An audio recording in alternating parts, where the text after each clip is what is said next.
Subscribe to Storylab. Now let's begin. The desert sun beat down on Yuma, proving ground with the kind of relentless heat that turned ordinary men into puddles of exhaustion. But the 40 operators assembled on the training mat weren't ordinary men. They were Navy SEALs, some of the most elite warriors the United States military had ever produced, and right now they were learning how to kill with their bare hands. Jeremiah Quinn circled the mat like a predator, his 6'2" frame still carrying the lethal grace of a man half his 47 years. 22 years he'd been doing this, teaching the unteachable, preparing men for the kind of combat that happened when everything else failed. His hands bore the scars of 10,000 training sessions, and his knuckles had been broken and reset so many times the x-rays looked like abstract art.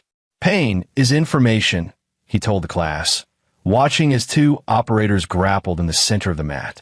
Your body's telling you something's wrong. But here's the thing. He stepped forward and separated them with a single fluid motion. You don't have to listen. The younger SEAL, a kid named Sean Robinson from Texas, was breathing hard. His opponent, a veteran named Jan Watson, barely looked winded. Robinson, you're telegraphing every move 3 seconds before you make it, Jeremiah said, his voice carrying that particular edge that made men stand straighter. In a real fight, you'd be dead. Watson, demonstrate. What happened next took less than 2 seconds. Watson moved like liquid mercury, and Robinson hit the mat hard enough to knock the wind out of him. See that? Economy of motion.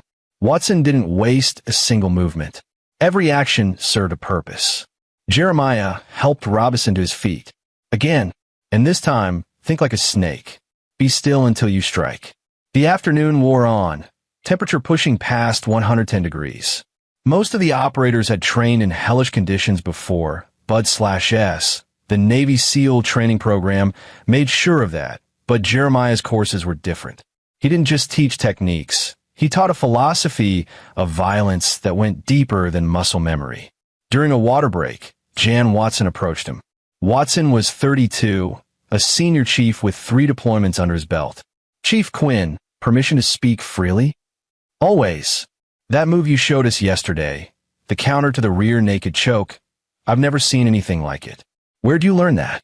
Jeremiah took a long pull from his water bottle. Okinawa, 2007. Old master named Takashi. Spent 6 months training with him between deployments. He told me the secret to defeating any hold isn't strength. It's understanding leverage and timing better than your opponent. You've been all over, haven't you? 22 years, Watson. Trained with Systema experts in Russia, Krav Maga specialists in Israel, Muay Thai champions in Thailand.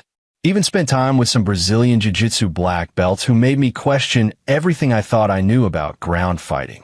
He smiled, a rare expression. The day you think you know everything is the day you become useless to these men. His phone buzzed. Jeremiah glanced at it. A text from his ex-wife, Mary. He frowned. They'd been divorced for 8 years, and their communication had dwindled to occasional updates about their son, Derek. The text read, Derek coming to see you.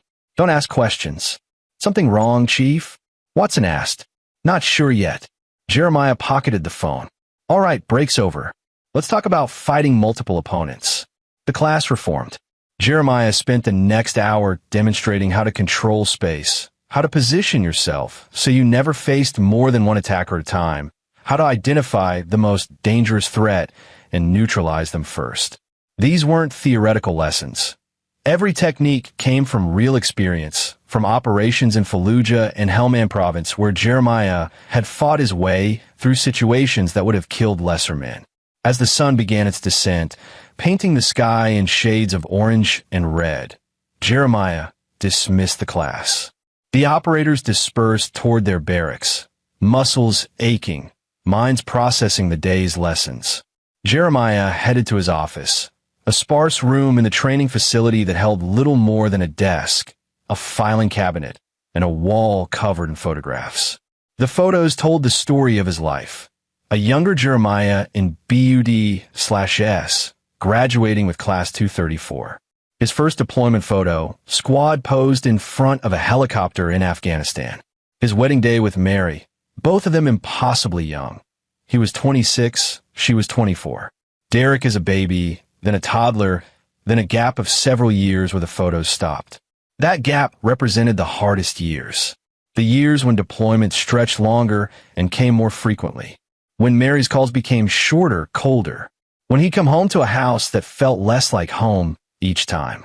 Derek had been 8 when Jeremiah had finally admitted the truth. He was a better warrior than husband. The divorce had been ugly. Not because of infidelity or abuse, but because of absence. Mary had needed a partner, and Jeremiah had been overseas, training foreign forces or hunting high-value targets in countries whose names were still classified. She'd asked him to choose, the Navy or his family. He'd chosen wrong. After the divorce, he'd left the teams and taken this training position, thinking it would give him more stability, more time with Derek. But Mary had moved to Phoenix with their son, and the distance, both physical and emotional, had only grown. Derek saw him during holidays and summer breaks, their relationship becoming something formal and uncomfortable, like two acquaintances who shared DNA. Now, Derek was 19, a sophomore at Arizona State University, studying engineering. They texted occasionally, called even less. Jeremiah had tried to rebuild what they'd lost, but you couldn't turn back time. You couldn't reclaim the soccer games you'd missed, the school plays you weren't there for, the nights when a boy needed his father and got an empty chair instead. A knock on the door pulled him from his thoughts. "Come in." Ira Baird, one of his assistant instructors, stepped inside. Baird was a retired SEAL Master Chief, 51 years old, with a face that looked like worn leather and eyes that had seen too much. "Chief, there's someone here to see you. Says he's your son." Jeremiah's stomach tightened. "Send him in." Baird hesitated. "Chief, you should know." But Derek was already pushing past Baird into the office, and the sight of him made Jeremiah's blood freeze. His son's face was barely recognizable. The left side was swollen and purple, his eye nearly shut. His nose was definitely broken, bent at an unnatural angle. His lower lip was split, and when Derek tried to speak, Jeremiah could see at least 2 teeth were missing. Derek's right arm hung in an improvised sling, and the way he moved suggested broken ribs. "Jesus Christ," Jeremiah breathed, moving around the desk. "Derek, I'm sorry, Dad." Derek's voice was thick, slurred. "I didn't know where else to go." Jeremiah guided him to a chair, his mind already cataloging injuries. This wasn't a simple beating. This was systematic, professional. Someone had taken their time. "Baird, get the medic. Now." Baird was already moving. Jeremiah knelt in front of his son, carefully examining the damage. "Who did this?" Derek wouldn't meet his eyes. "I can't tell you." "Derek, I can't, Dad. They said they'd kill me if I told you." "Derek's good." I was wet with tears. "They said they'd make it look like an accident." A cold fury settled over Jeremiah, the kind of emotion he'd learned to control during 22 years of combat. It was a dangerous thing, rage like that. It made you sloppy, but properly channeled, it made you unstoppable. "Tell me everything," Jeremiah said quietly. "Start from the beginning." Derek swallowed hard, wincing at the pain. "It's Kurt, Mom's husband." Jeremiah knew Mary had remarried 3 years ago. Kurt King, a Phoenix Police Department sergeant. They'd never met. Jeremiah had been deployed during the wedding, and by the time he got back, Mary had made it clear he wasn't welcome in her new life. "What about him?" He's been getting worse. At first there was just comments, about how I was weak, how I wasn't a real man like him. Mom tried to defend me, but that just made it worse. Then it escalated. Shoving. Occasional slaps. Always where it wouldn't show. Jeremiah's hands clenched into fists. Last month, I told him I'd had enough. That I was moving out. He said if I left, he'd make sure Mom paid the price. He said his friends on the force would make her life hell. Parking tickets, harassment, worse. So I stayed. Derek's voice cracked. "But yesterday, I told him I was coming to see you for the weekend. He said no son of his was going to visit some washed-up SEAL who couldn't even keep his family together. I'm not his son," I told him. That's when Derek gestured to his face. "He beat me for 3 hours, Dad, in the garage where Mom couldn't hear. He used a phone book so it wouldn't leave marks in some places, but then he got angry, really angry, and he didn't stop. The medic arrived. a corpsman named Harvey Potts who'd served with Jeremiah in Ramadi. Potts took one look at Derek and immediately began his assessment. 3 broken ribs, broken nose, possible orbital fracture, Potts said after a few minutes. His right arm has multiple fractures. Looks like someone stomped on it. You need the hospital, Chief. No hospitals, Derek said quickly. Kurt's got friends everywhere. He'll know. He said if I went to the cops or a hospital, his friend would take care of it. They'd say I attacked him, that it was self-defense. He's a cop, Jeremiah said, understanding dawning. He's got the system on his side. Derek nodded. His whole precinct's corrupt, Dad. They cover for each other. There was this case last year. A guy accused Kurt of planting evidence. Guy ended up dead in a jail cell. They ruled it suicide, but everyone knew. Jeremiah stood, his mind racing through options. Traditional justice wouldn't work here. Kurt had insulated himself with a network of corrupt cops who'd protect him. Going through official channels would mean paperwork, investigations, and in the meantime, Mary would be vulnerable and Derek would be a target. No, this required a different approach. Potts, stabilize him. Set that nose, splint the arm. I want him comfortable. Chief, he really should. I know what he should do. Right now. I'm telling you what he's going to do. Understood. Potts nodded. He'd served under Jeremiah long enough to recognize that tone. While Potts worked, Jeremiah stepped outside. The evening air was cooler now, the desert temperature dropping rapidly. He pulled out his phone and scrolled through his contacts. Ira Baird was standing nearby, waiting. You heard? Jeremiah asked. Enough. I need a secure line. Scrambled. And I need you to gather the current class. All 40 of them. Tell them it's urgent. Baird studied him for a long moment. Chief, whatever you're planning. I trained these men to fight evil, Baird. To protect the innocent. To be warriors who stand between the wolves and the sheep. Jeremiah's voice was steel. Right now, my son is lying in there because a corrupt cop thought he could brutalize a kid without consequences. That cop has 27 other officers protecting him. 28 in the precinct, you said? Yeah.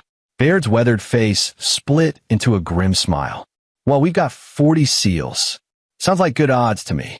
This isn't official, Baird. This can't come back on the Navy. No footage, no witnesses, no mercy. Anyone who participates does so of their own accord, and they accept the risks. These men would follow you into hell, Chief. You know that. This might be worse than hell. We're going after cops.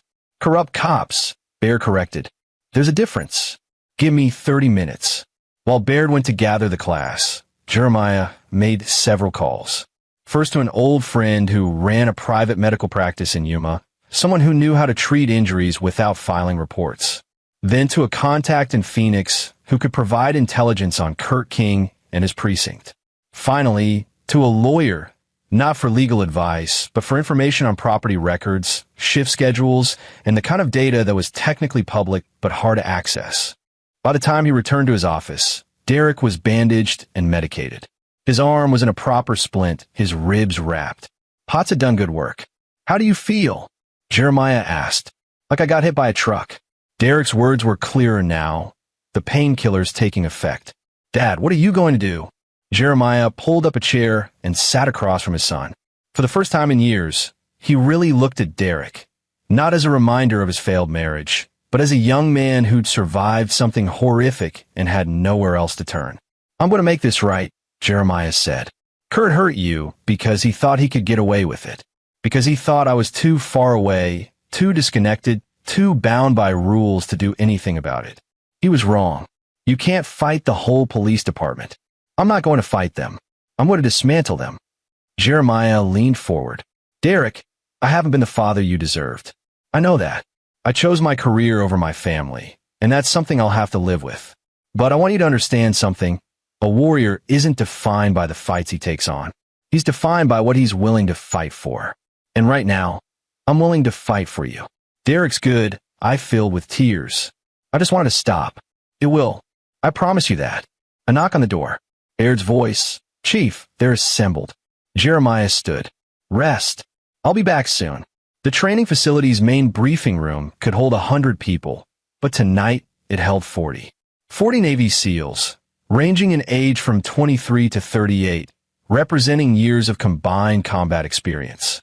They stood in loose formation, alert and curious. Jeremiah walked to the front of the room, and every conversation stopped. "Most of you have families," he began, his voice carrying to the back of the room. "Parents, siblings, children. Some of you have been through divorces. You understand what it's like to miss birthdays, to hear about your kids' accomplishments through a phone call, to wonder if you're doing more harm than good by staying in the teams." Heads nodded.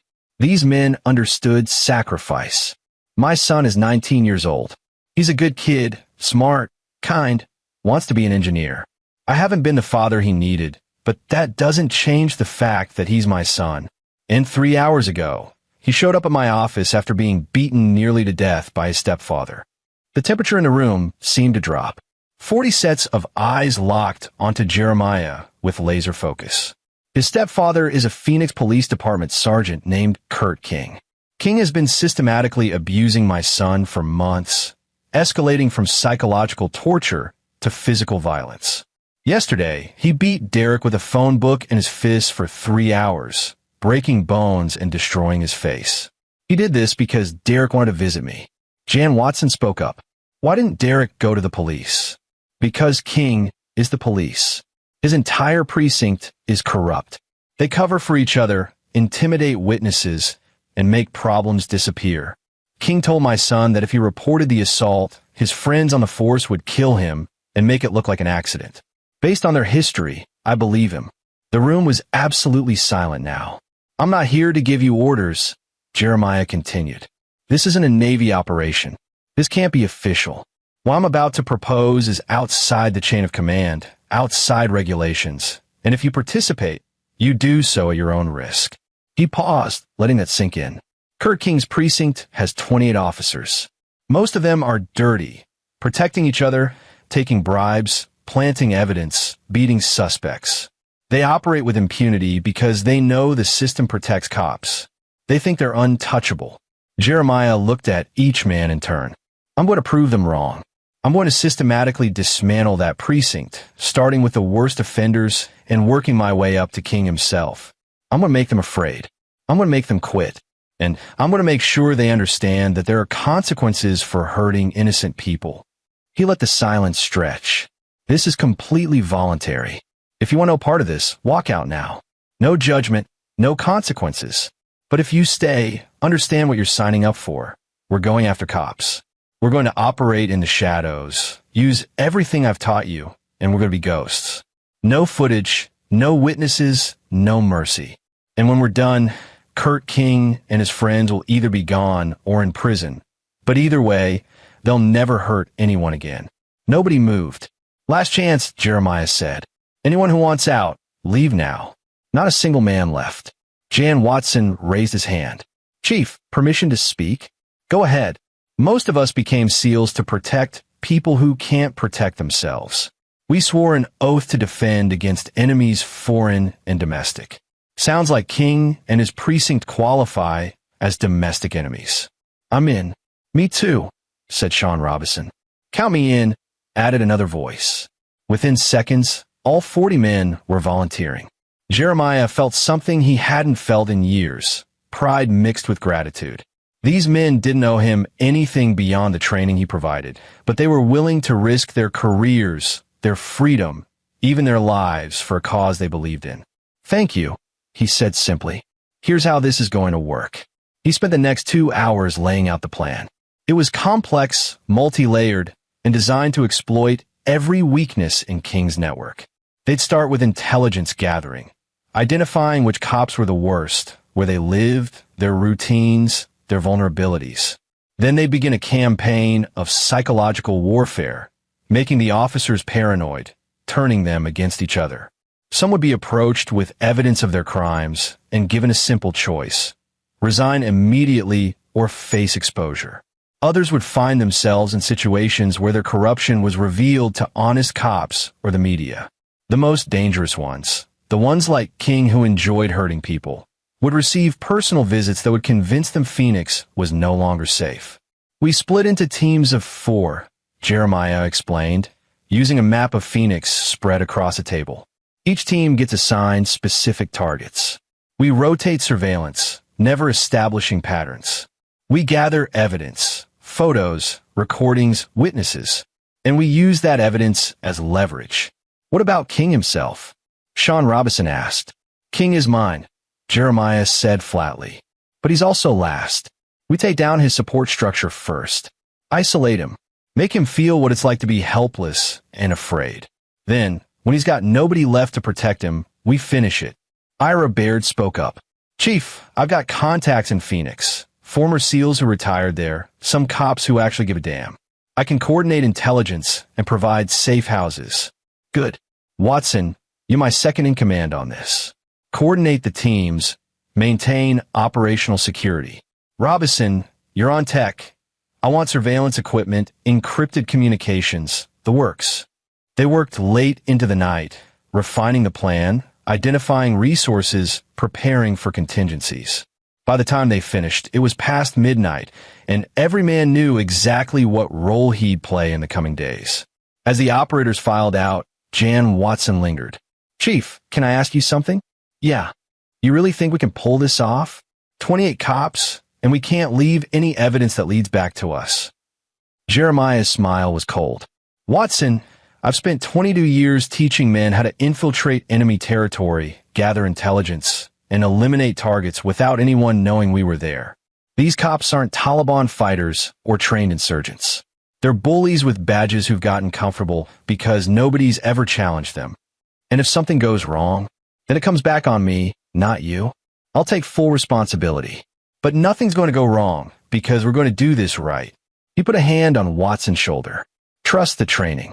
Watson nodded and left. Alone in the briefing room, Jeremiah stared at the map of Phoenix.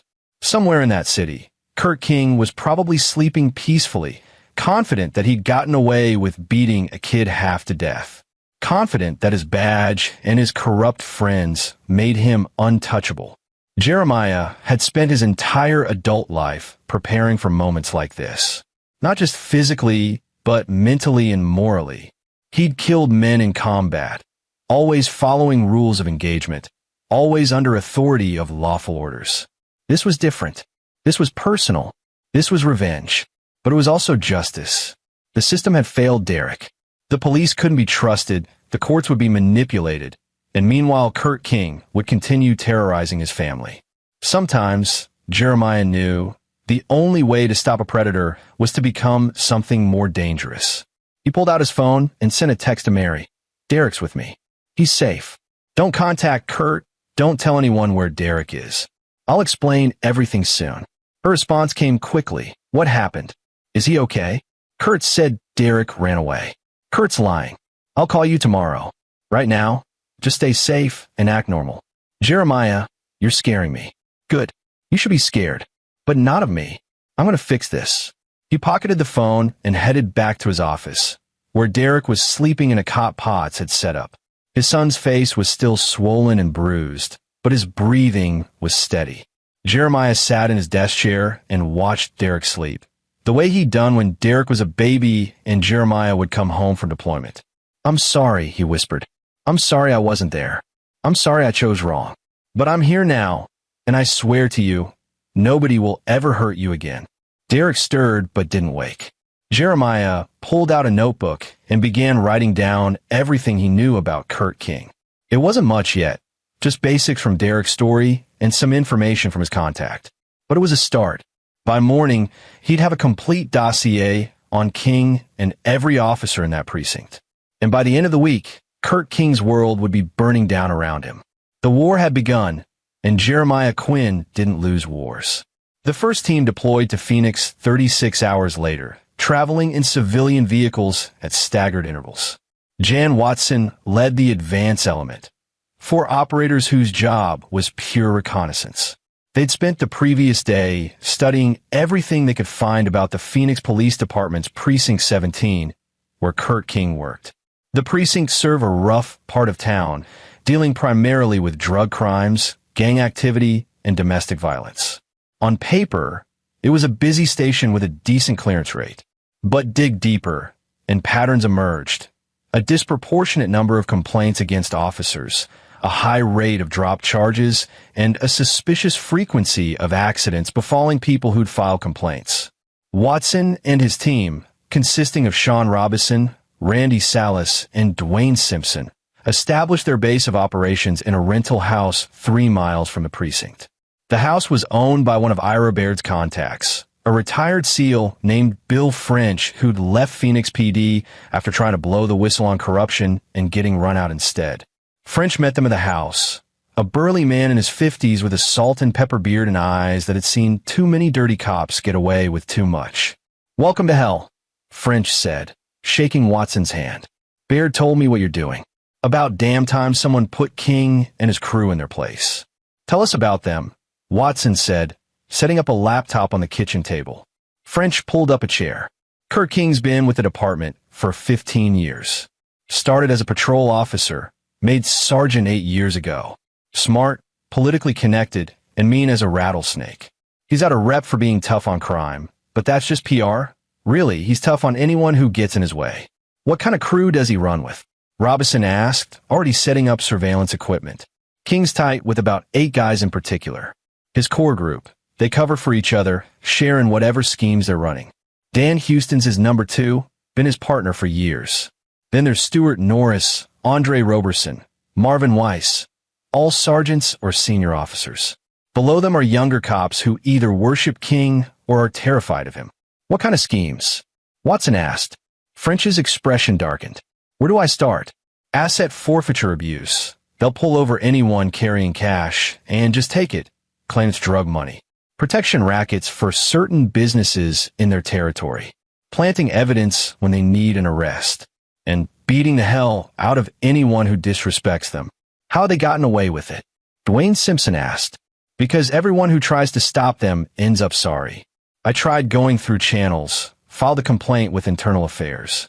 Next thing I know, I'm being investigated for excessive force on a call where I wasn't even present. They manufactured evidence, intimidated witnesses, the whole 9 yards. My own lawyer advised me to resign rather than fight it." French's jaw clenched. "They're protected from above. King's got dirt on a deputy chief, and that deputy chief makes sure nothing sticks to King or his crew." Watson absorbed this. "We're going to need everything you've got. Files, names, patterns, schedules. Already compiled." French pulled out a thumb drive. 15 years of watching these bastards operate. Every dirty arrest I could document. Every complaint that disappeared. Every victim who was too scared to testify. It's all there. Over the next 12 hours, Watson's team built a comprehensive picture of Precinct 17's corruption. They identified the worst offenders, cross-referenced their shift schedules, located their home addresses. Sean Robinson hacked into the precinct scheduling system. Not difficult, given that most police departments had outdated cybersecurity and downloaded copies of everything. Meanwhile, back at Yuma, Jeremiah was coordinating with the other teams. He divided the 40 SEALs into 10 teams of 4, each with a specific mission. Some would handle surveillance, others would conduct the actual operations. A few would serve as quick reaction forces in case something went wrong. Derek was recovering slowly, his bruises turning from purple to yellow-green.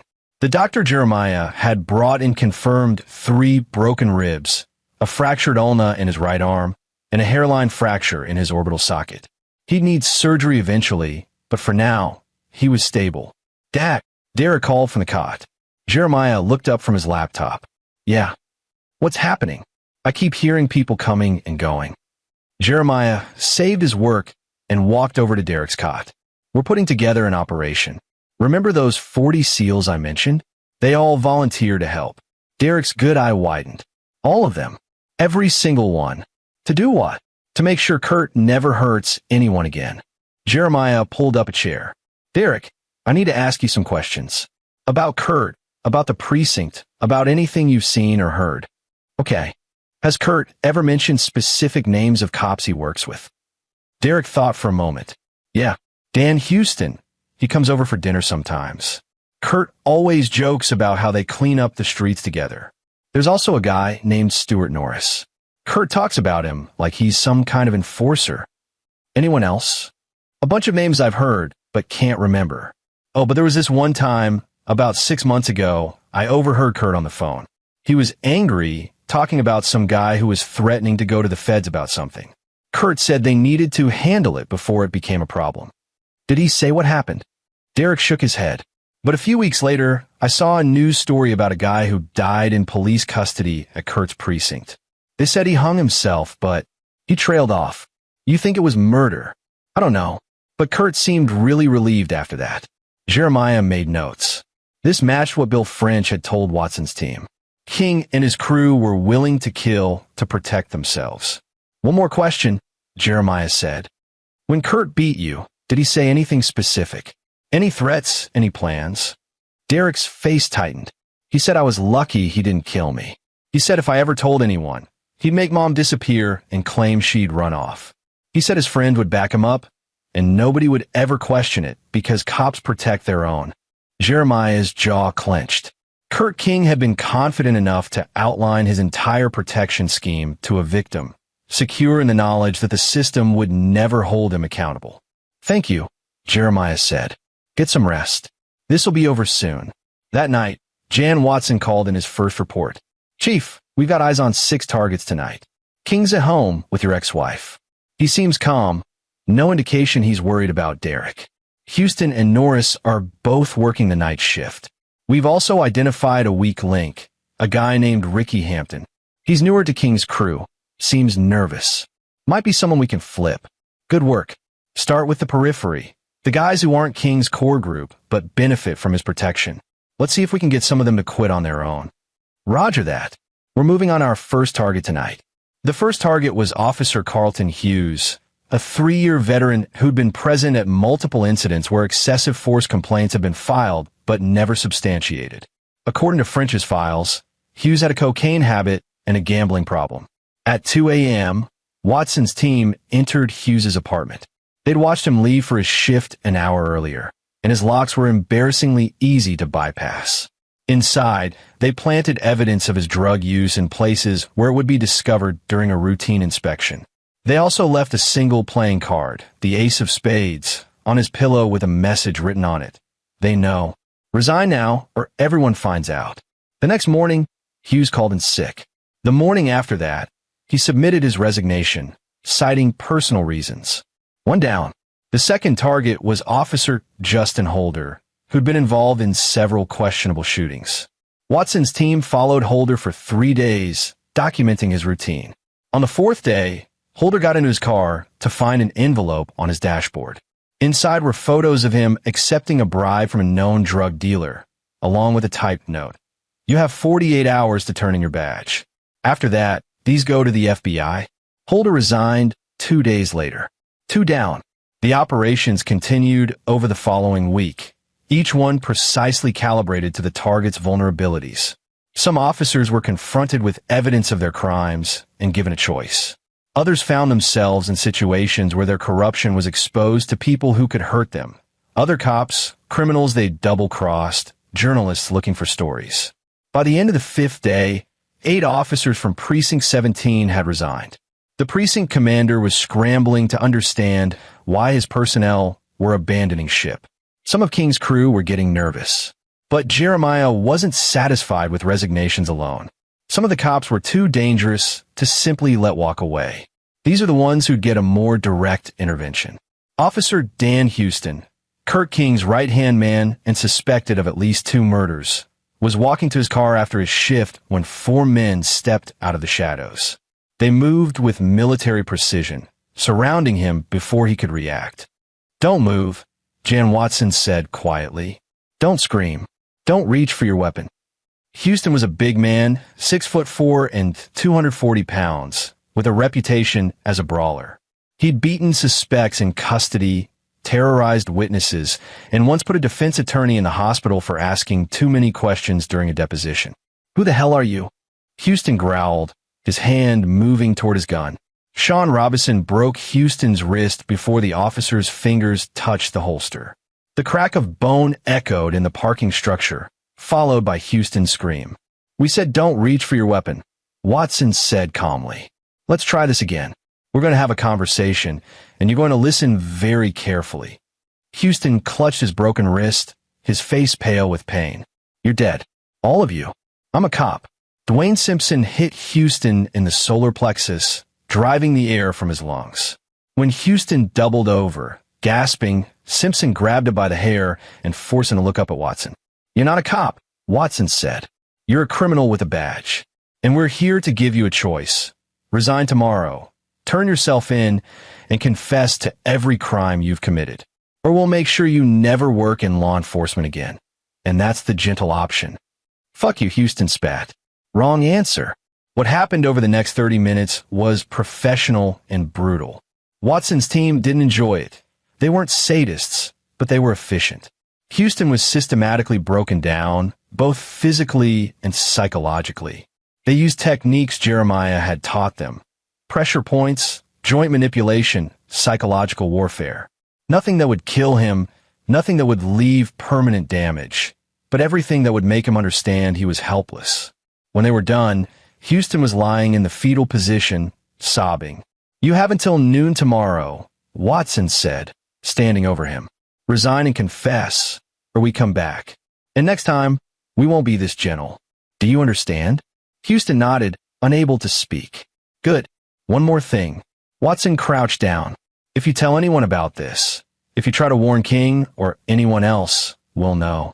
And then every crime you've ever committed gets sent to the FBI, the state attorney general, and every news outlet in Arizona. Your choice." They left Houston in the parking structure, broken and terrified. The next day, Dan Houston turned himself into the FBI, confessing to accepting bribes, falsifying evidence, and assaulting suspects. His testimony implicated 5 other officers, including Stuart Norris. 3 down, multiple others facing investigation. Back in Phoenix, Kurt King was starting to panic. His crew was falling apart. Officers were resigning, others were under investigation, and nobody knew why. He tried to maintain order, to keep his people in line, but the uncertainty was eating at them. "What the hell is going on?" King demanded during an emergency meeting with his remaining loyal officers. Stuart Norris looked around nervously. "Someone's targeting us, Kurt. This isn't random. Someone knows exactly who we are and what we've done."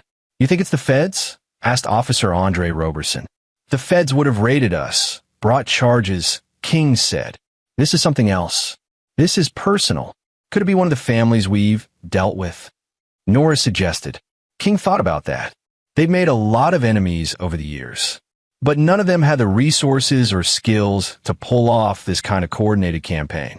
Then he remembered Derek, the kid who'd shown up bloody and threatening to run to his father.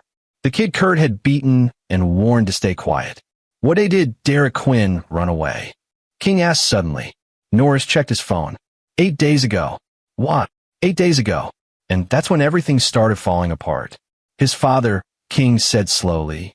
Derek's father is Jeremiah Quinn, former Navy SEAL, now trained SEALs at Yuma Proving Ground. The room went quiet. "You think a SEAL is doing this?" Roberson asked. "Not just a SEAL. A guy who spent 22 years teaching the most elite warriors in the world how to fight.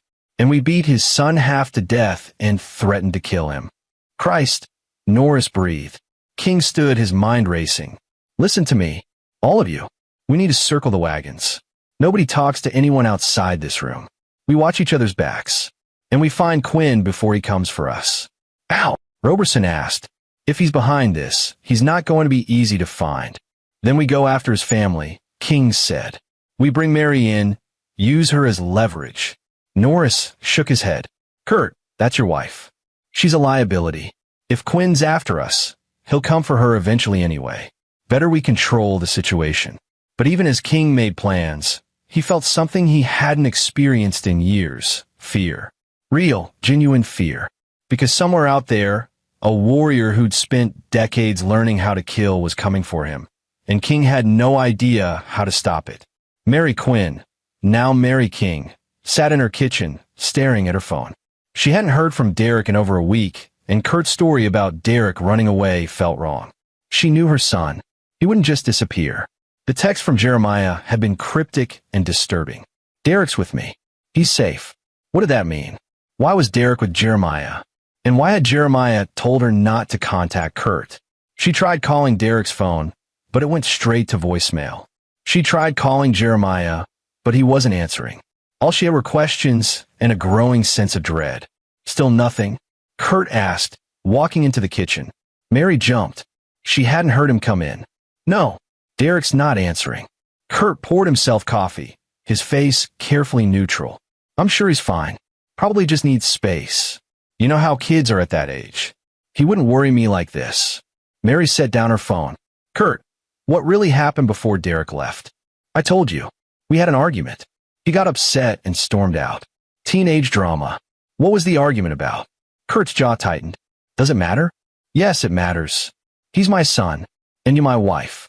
Maybe it's time you decided where your loyalty lies. Mary stared at him, shocked.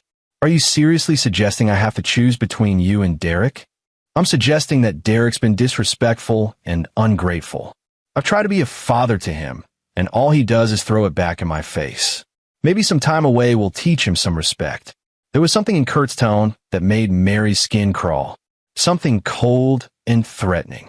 She noticed changes in Kurt over the past year. Moments of anger that seemed disproportionate, a controlling nature that had become increasingly oppressive. But this was different.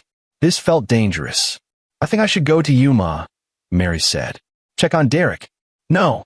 Excuse me. Kurt set down his coffee mug with deliberate care. You're not going to Yuma. You're going to stay here, and we're going to present a united front. Derek made his choice. He'll come home when he's ready. Kurt, this discussion is over, Mary. He walked out, leaving Mary alone with her fears. She waited until she heard his car leave. He was heading to work, then immediately called Jeremiah. This time, he answered. Mary, Jeremiah, what's going on? Where's Derek? Why did you tell me not to contact Kurt? There was a long pause. Then, Mary, I need you to listen very carefully. Derek is safe. He's here with me, under medical care. He was badly injured before he came here. Mary's hand flew to her mouth. Injured? How? What happened? Kurt beat him. For 3 hours. Broke bones, destroyed his face.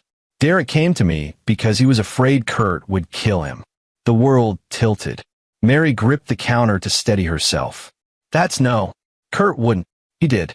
And he threatened to kill Derek if Derek told anyone. That's why Derek ran. That's why you can't trust Kurt.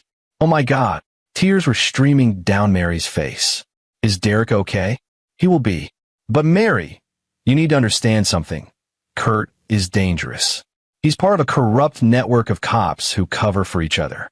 They intimidate witnesses, plant evidence, maybe worse. And right now, I'm in the process of taking that network apart. What does that mean?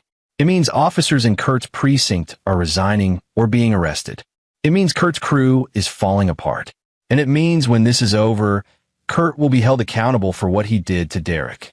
Mary's mind was reeling. Jeremiah, I don't know what to say. You don't have to say anything. But I need you to do something for me. Act normal around Kurt. Don't let him know we've talked. Don't let him know you suspect anything. Can you do that? I think so. Good.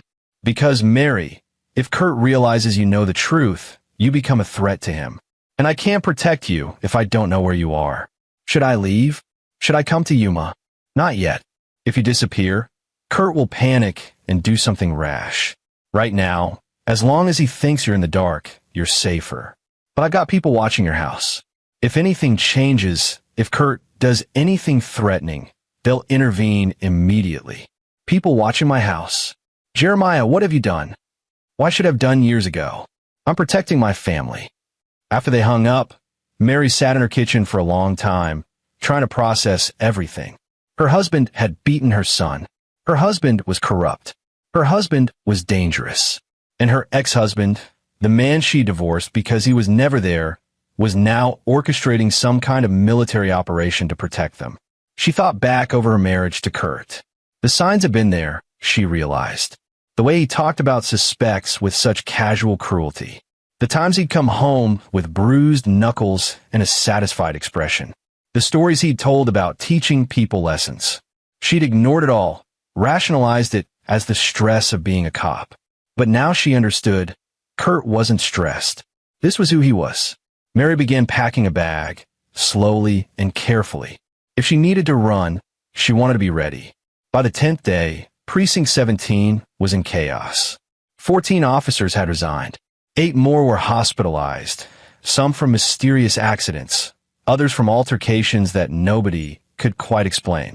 6 officers had simply disappeared, including Stuart Norris, who'd last been seen leaving his house for his shift and never arrived. The precinct commander had called for state police assistance, suspecting some kind of organized crime attack on his officers. But the state investigators couldn't find any evidence. No witnesses, no footage, no forensic evidence. It was as if ghosts were systematically dismantling the precinct. Kurt King knew better. He knew exactly who was responsible, even if he couldn't prove it. He tried to marshal his remaining loyal officers, but morale was shattered. The ones who weren't already planning their resignations were looking over their shoulders constantly. Nobody trusted anyone. Andre Roberson had been the latest casualty. He'd been found in his apartment, beaten unconscious but alive. When he woke up in the hospital, he refused to say what happened. 2 days later, he resigned and moved to another state. King was down to 6 officers he could truly count on, and even they were wavering. "We need to end this," Officer Marvin Weiss said during an emergency meeting at King's house. "Turn ourselves in, cut a deal, whatever it takes." "Nobody's turning themselves in," King snapped. "We've worked too hard, sacrificed too much." "Sacrificed?" Weiss laughed bitterly. "Kurt, half our crew is gone. The ones who aren't in jail are running scared. Whatever Quinn's doing, it's working.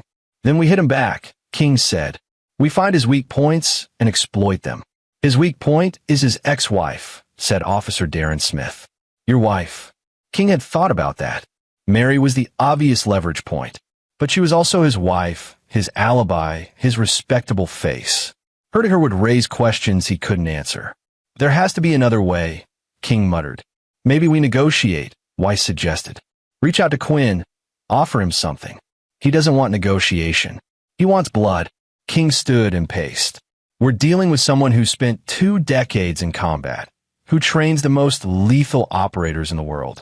He's not going to stop until we're all destroyed." "Then maybe we should give him what he wants," said another officer, Ricky Hampton. "You, Kurt. He wants you. Maybe if we give you up, he'll leave the rest of us alone." King's hand moved to his gun. "You suggesting I'm expendable, Hampton?" Hampton raised his hands. "I'm suggesting we're all expendable to Quinn. He's picking us off one by one. Maybe if we offer him the person he really wants, he'll call off his dogs." The room fell silent. King could see it in their eyes. They were considering it. His own crew, the men he'd protected and enriched for years, were considering throwing him to the wolves. "Get out," King said quietly. "All of you." "Meeting's over." They filed out, leaving King alone in his house. He walked to his gun safe and checked his weapons. A Glock 19, a Sig Sauer P226, a pump-action shotgun, and an AR-15 he'd confiscated from a drug dealer and never turned in. He loaded each weapon and placed them strategically around the house. If Jeremiah Quinn was coming for him, King would be ready. What King didn't know was that Jeremiah was already there. Watson's team had infiltrated King's house days ago, installing surveillance equipment in every room.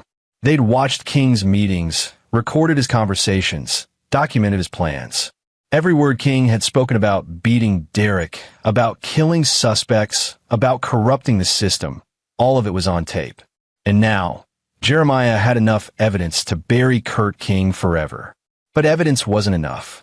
Jeremiah wanted King to feel what Derek had felt. Helpless, terrified, broken. On the 14th night after Derek's arrival, Jeremiah drove to Phoenix. He went alone, against Watson's advice, because this final confrontation had to be personal. He parked 3 blocks from King's house and walked the rest of the way, moving through shadows like he'd done in Fallujah and Kandahar. The house was a modest 2-story in a middle-class neighborhood. Lights were on in the living room. Mary's car was in the driveway, but according to Watson's surveillance, she was visiting a friend. Kurt King was alone. Jeremiah bypassed the alarm system, another outdated piece of technology, and entered through the back door. He moved through the house silently, checking each room. King was in his home office, drinking whiskey and cleaning his service weapon. Jeremiah watched from the doorway for a moment.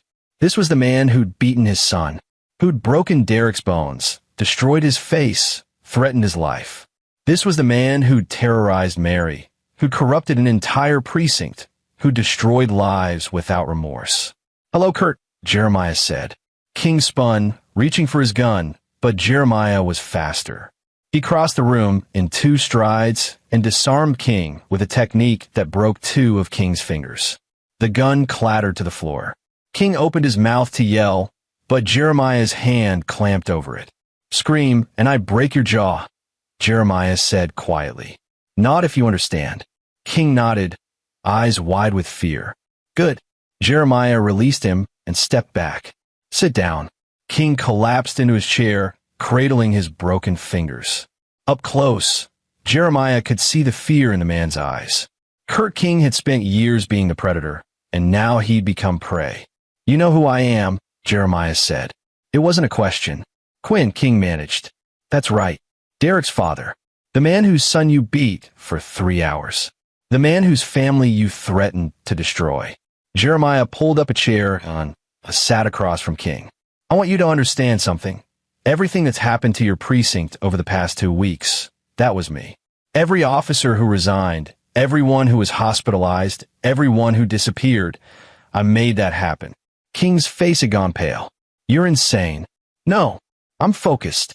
See, you made a mistake, Kurt. You thought your badge protected you. You thought your corrupt friends made you untouchable. But all you really did was surround yourself with cowards who ran the moment someone pushed back. I'm still a cop. You're a criminal." Jeremiah's voice was ice. "And tomorrow morning, the FBI will receive a complete dossier on your activities. Recorded conversations where you discuss beating suspects, planting evidence, accepting bribes. Testimony from 8 officers who've agreed to testify against you in exchange for reduced sentences. And evidence that you beat a 19-year-old kid nearly to death." King's eyes darted toward the guns he'd placed around the house. "They're gone," Jeremiah said. "My people cleared them out hours ago. You're unarmed, alone, and finished. Mary is safe. She knows everything. By now, she's already moved out, filed a restraining order, and given her own statement to the authorities." Jeremiah leaned forward. "You've lost, Kurt. Your career is over. Your crew has abandoned you, and you're going to spend the next 20 years in prison. That's the legal outcome. What's the alternative?" Jeremiah's smile was predatory. "There is no alternative. I'm just here to make sure you understand what's coming. You're going to be arrested tomorrow. You're going to be tried, convicted, and sent to a prison where you'll be surrounded by people you've arrested, beaten, and abused. Guards who've heard about dirty cops.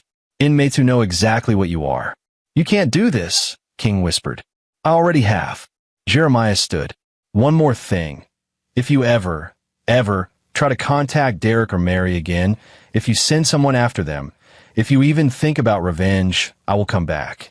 And next time, I won't be bound by any laws or rules. Do you understand?" King nodded, tears streaming down his face. "Good." Jeremiah walked to the door, then paused. "You asked Derek if he was a man. You told him he was weak. But Derek did something you never could. He survived what you did to him, and he had the courage to ask for help. That makes him stronger than you'll ever be. He left Kurt King crying in his office, a broken man in a house that no longer offered any protection.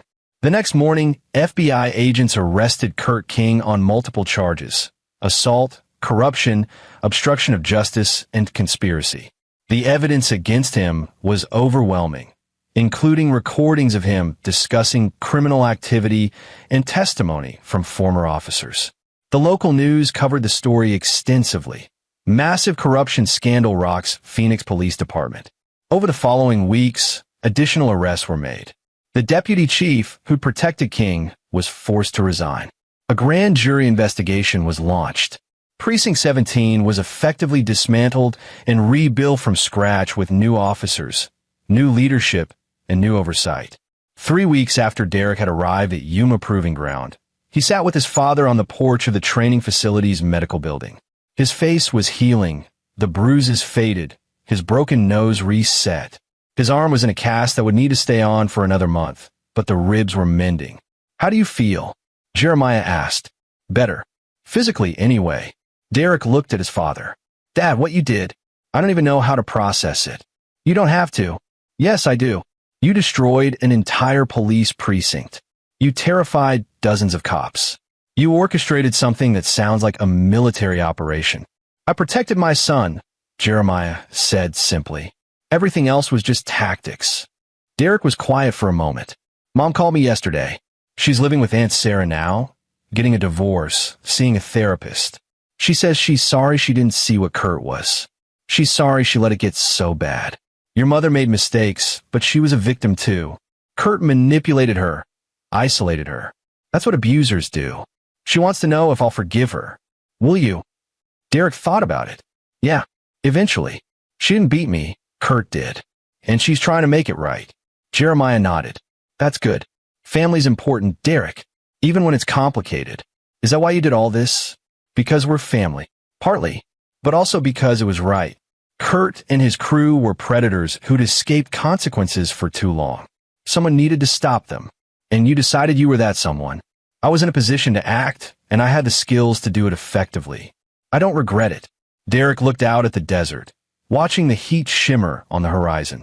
The other day, one of your students, Watson, I think, told me something.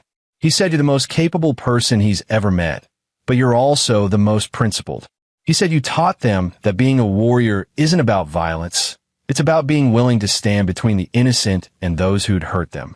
Watson talks too much, Jeremiah said, but he was smiling. Dad, I've been thinking about my major. Engineering is fine, but I don't know. After everything that's happened, I feel like I want to do something more meaningful. Like what? Like maybe following in your footsteps, joining the Navy, trying for the SEALs. Jeremiah turned to look at his son. Derek, that's a hard life. It costs you things, relationships, time, pieces of yourself. You saw what it cost me. But you also saved lives. You made a difference. And you were there when I needed you most. Derek met his father's eyes. You showed me what it means to be strong, to stand up for what's right even when it's hard. I want to be like that. Jeremiah felt something break open in his chest. Pride, love, hope. If that's what you want, I'll support you. But promise me something. Don't make my mistakes. Don't lose sight of what matters. Being a warrior is important, but being a father, a husband, a son, those things matter too. I promise. They sat in comfortable silence as the sun set over the desert. 40 Navy SEALs were inside, preparing for tomorrow's training. Kurt King was in jail, awaiting trial. Mary was safe and rebuilding her life. And Derek, broken but healing, was discovering what kind of man he wanted to become. Hey, Dad, Derek said. Yeah, thank you for everything. Jeremiah put his arm around his son's shoulders, careful of the healing ribs. You don't have to thank me. That's what fathers do. We protect our children. We fight for them. And we make sure they know they're loved, even when they're not sure they deserve it. Especially then. The stars were coming out now, brilliant against the darkening sky. Somewhere in Phoenix, lives were being rebuilt. Corrupt cops were facing justice. Victims were finding closure. And in Yuma, a father and son were finding their way back to each other. It wasn't a perfect ending. Those didn't exist in real life. Kurt King's trial would be long and painful. Some of his crew had escaped justice by fleeing the state. Mary would carry scars from her marriage for years. And Derek's physical injuries would heal faster than the emotional ones. But it was enough. Justice had been served. A predator had been stopped. And a family, broken by distance and mistakes, was learning how to be whole again. Jeremiah looked at his son, bruised but unbroken, hurt but healing, and felt something he hadn't felt in years. Hope. Come on, he said. Let's get you inside. Watson's making dinner, and you need to eat. Doctor's orders. Watson cooks. Not well, but he tries. Fair warning. His chili will strip paint. Derek laughed, and the sound of it, bright and genuine, was the sweetest thing Jeremiah had heard in years. They walked inside together, father and son, warriors in their own ways. And outside, the desert night settled in, vast and eternal, bearing witness to the end of one battle and the beginning of healing. The story had started with violence and pain. It ended with justice and hope. And somewhere in Phoenix, in a jail cell, Kurt King lay awake, finally understanding that actions have consequences, and that some fathers, when pushed far enough, become forces of nature that cannot be stopped, only survived. But Kurt King hadn't survived. Not really.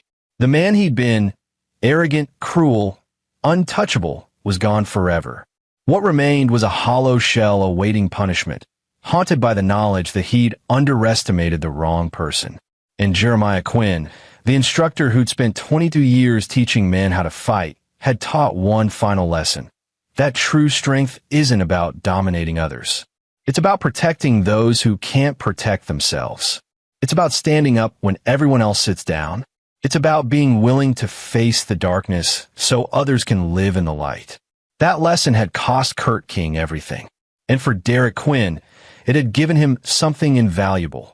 Proof that his father loved him enough to go to war for him. In the end, that was what mattered most. This is where our story comes to an end. Share your thoughts in the comments section. Thanks for your precious time. If you enjoyed this story, then please make sure you subscribe to this channel. That would help me a lot. Click on the video you see on the screen, and I will see you there.